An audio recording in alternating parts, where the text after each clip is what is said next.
I first seen Dominic when I got to Calvi. It was Bastille Day. Great day, great celebration, everybody's yeehaw.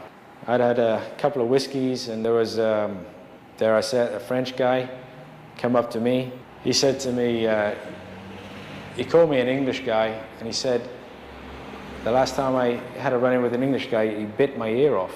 You know, it was like somebody took a chunk out of an apple. You could see the teeth mark where they bit this guy's ear off. And so I told him to basically get out of my face before I bite his good ear, his other good ear off. And so that didn't go down too well. And a big ruckus started, you know. So it was a nice barroom brawl. There was a lot of blood involved. I broke my hand. I managed to bite this guy. I bit the tip of his nose and I bit his ear, you know. I took the earlobe off from this one. I bit his tip of his nose off. The PMs were called down and they come in to break it up, and they had these long rubber mat truncheon things and they were whacking everybody.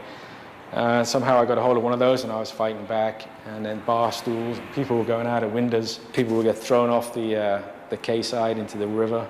So now I'm making my way through, I'm all bloody, and you got the other regimental police backup coming down, and they see me, they stop, and they jump out, bang, bang, bang, get me into the Jeep, you know. Take me back to the camp, and I was fighting and kicking and, you know, getting punched in the head and from left and right and everywhere. And that's where I met Dominic. He was the corporal on guard that night in charge of this little section. He was pretty chiseled, you know. I noticed all these scars all over him, you know. I was like, geez, what the hell happened to this guy? He asked me, he says, you're not going to try running again, are you? And I says, yeah, I better not mess with this guy, you know.